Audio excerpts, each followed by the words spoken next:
Top 10 artists, raid bosses in WoW, Redx. Don't forget to subscribe and leave a like. Let's check it out. In vanilla WoW, raiding was still pretty new and Blizzard was still getting used to the whole balancing thing. So most of these hard raid bosses will be from early WoW. Around the end of BC, Blizzard finally started to get things figured out and stopped making it impossible to kill bosses. Kinda. Number 10 on this list will be the easiest at Heroic Spine to Deathwake.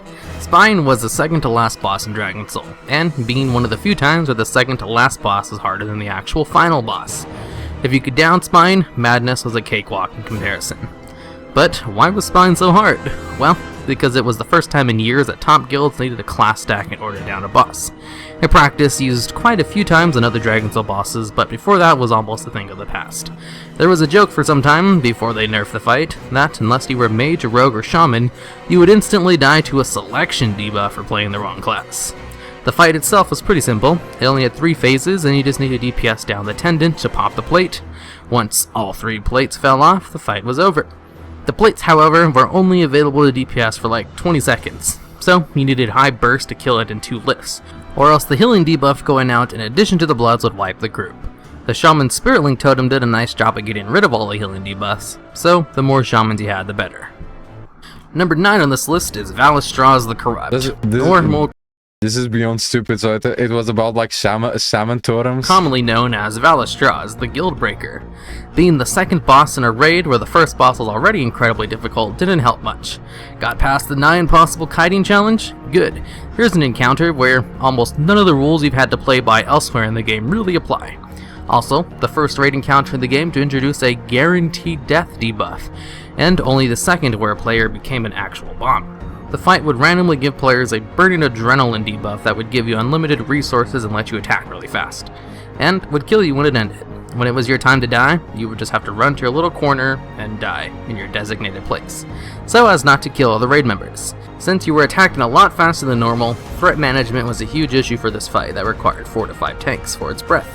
And if any of you have raided long enough, I'm sure you know a person or two who just can't handle a threat no matter how many times you yelled your warriors to hold off. It wasn't uncommon to have guilds spend months on this fight before downing it, or disbanding because it was actually required personal responsibility to not kill other raid members and watch your threat. Which sounds like it's something easy to do, but it's really not. Number 8 on this list is Heroic Firelands Rag. Firelands Ragnaros. Heroic Ragnaros. He has legs. If you were there, like the revolution of fucking Cataclysm, Ragnaros we got to learn has legs. This was just a straight up legitimately hard fight, and a long one to boot, with 4 main phases and 2 transition phases, pushing it out at around 15 minutes long. The first guild to down this boss did so after only 500 attempts. Now the thing about Rag is that the 7 bosses before him were nowhere near as difficult. Well, maybe back to like a spider, but it was pretty common for guilds just to go 7 of 8 and call it a day. Why was Rag so hard? Well, because there were a lot of ways a single player's mistake could wipe the entire raid. Accidentally step on a fire trap? Wipe. Mess up a meteor? Wipe. Not quite enough DPS on your fire elemental? Wipe. Miss your knockback on the seeds? Wipe. The transition phases, where if one elemental reached the hammer your group would wipe, were completely random on Heroic. So, if you had bad luck with the elemental spawns and all 10 spawned next to the hammer, you were screwed. Also, during Phase 4, 10 minutes into the fight, if you had bad placement on frost patches, or if the root spawned at a rag, you were screwed. Before his nerf, only 25 guilds managed to take him down. Number 7 on this list is Firefighter 25, pre-nerf. Now, I'm going to try and avoid putting fights on here that were impossible to kill before their nerfs, like Lady Vash or Kale, but Firefighter isn't one of those. He was just ridiculously hard. Now, in Old War, you could do a fight in a certain way to make the fight harder than normal. This was the last way to do that before they just added Heroic Mode in TOC. So, just think of Firefighter as Heroic Mode Mimiron. To activate Heroic Mode, just push the big red shiny Do Not Push button prior to the fight to activate the self-destruct mechanism. This gives the raid 8 minutes to kill Mimiron before the raid is wiped. Also, gives all of Mimiron's vehicles the emergency mode buff, increasing their health and damage by 30%. Mimiron in hard mode was ridiculously hard, required raid stacking and extraordinary coordination, well above beyond the standard set by the rest of the hard modes in the dungeon. The new addition to the fight, fire being sent out to random players and moved to the nearest player was a constant threat. The fire did enough damage to kill you quite quickly, so obviously you didn't want to stand in it. Mimiron would send out bots to put out the fire sometimes, but these bots had an aura that silenced anyone near them, so you had to kill them quickly or kite them away from the healers. Plus an additional assortment of abilities that did a ton of damage, like Plasma Beam that could kill tanks through cooldowns. Overall, everything in the fight did a lot of damage and required some super raid awareness on top of a really tight enrage timer. Number 6 on this list is Heroic Lich King. Heroic LK was non-beaten until he was nerfed, although the reason for this, in addition to him being a hard fight, are the limited raid attempts and the stacking buff coming out pretty early. In ICC, Blizzard tried out a new system of limited raid lockouts for heroic modes. Normally, guilds would just wipe hundreds of times on bosses to learn their mechanics and down them, but with only having 50 tries a week on heroic bosses, made that strategy not all that viable. So instead, guilds would send their alts in to learn all the mechanics inside and out before sending their mains in for the real attempts. Now, why was the fight so hard? Well, there were a lot of one-shot mechanics, in addition to high raid and tank damage. You could not do this fight without a Disc Priest to spam bubbles on the raid, or a Holy Pally to spam heal the tanks. There was one guild that was able to down LK before the 5% buff went out, the raid-wide buff that gave you more health damage and healing, but they got their kill taken away from them for exploiting the fight. You see, during one phase of the fight, Valks will come down and pick up a random raid member and carry them to the cliff to drop them off. To stop the Valk, all you need to do is kill it before it reaches the edge, while stunning and slowing it as much as possible. Some classes could ignore this mechanic, like Hunters, who were good enough to disengage back onto the platform after being dropped, or Warlocks with their portals. During the transition phase, the Lich King would spawn an extra ring around the platform while he uses Remorseless Winter that you would need to stand on while killing ants. When the phase ends, the platform drops away and you need to run back on the main platform, or else you'll fall to your death. And that's where the exploit comes in. You see, there was a bug that allowed Serenite bombs to regrow the platform from the transition phase during his other phases. So, when the Valks came down to drop off raid members, it would just drop them on the regrown platform, nice and safely, allowing you to ignore the mechanic of the fight completely. When confronted about using the exploit, the guild said they thought it was part of the fight and didn't know it was an exploit. Baragon was able to down the fight later with the 5% buff right before the 10% buff went out. Number 5 on this list is Kill Jaden from Sunwell. Like most end bosses, he has a lot of instant kill abilities on top of a long 5-phase fight. Kill Jaden required tight raid execution on a larger scale along with super tight DPS check meant you could never slack, or you would eat darkness without a dragon up. The timing of Fire Bloom, an ability that turned you into a walking flame AoE and damaged everyone within 10 yards, and Flame Darts, which hit everyone in the raid every 3 seconds, could line up so that it went out right before darkness, another ability that would just hit everyone in the raid for a mass amount of damage. Think Crackle. Blizzard actually tried to fix this via hotfix because it was pretty unreasonable RNG, but the fix didn't work. There was also an ability called Sinister Reflections that made evil clones of random raid members, and if the Sinister Reflection went on a druid, you had to prepare yourself for mass raid damage from moonfires on top of all the other damage going out on the fight. All in all, a pretty hectic fight that few raids ever downed. Number 4 on this list are the 4 Horsemen from 40-Man Naxx in Vanilla. Now, a lot of bosses in 40-Man Naxx are pretty hard, but 4 Horsemen did something that no other raid boss has done since.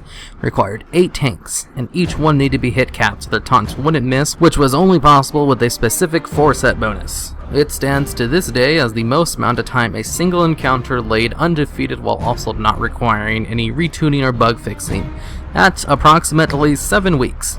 The fight required a tank swap when the mark stacks got too high, but the mark had a 50-yard range, so rotating timing was key.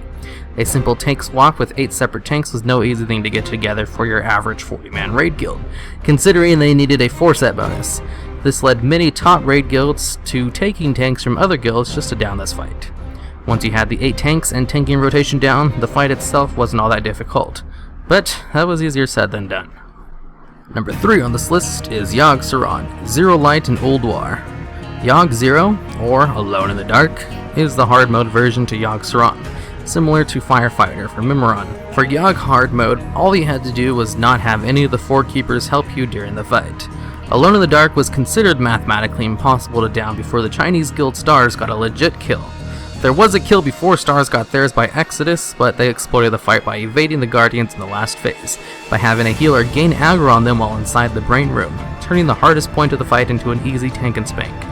For the legit kill, it required a lot of hunter and tank hiding, warlocks facing away from the boss using Drain Soul, and rogues interrupting tentacles with fan-up knives. Number 2 on this list is Cthulhu, the other old god.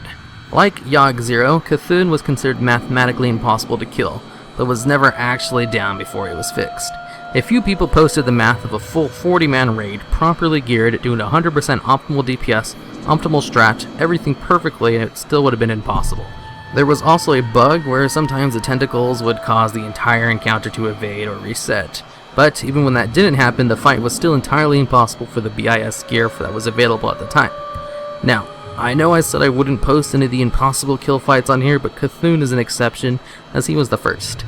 And if you ask people who the hardest boss ever in WoW was, many people will say Cthulhu, or the number 1 on this list. Number 1 on this list is the hardest raid boss ever that wasn't impossible to kill, and that is a little known boss called Meru, or Immeru, I don't know what to say. Oh yeah, I remember Muru, but I don't remember exactly why. I just remember that this was the problem in some The 5th boss is Sunwell. It's one of the biggest execution fights in WoW. You have, in order of increasing difficulty, skulls that must be mass dispelled on a regular timer, groups of adds on a timer that come from both sides of the room, small void walkers that must be AoE down, which spawn from void sentinels which hit incredibly hard. Their health was such that, if your DPS was appropriate, you'd have about 5 seconds before the next sentinel spawned.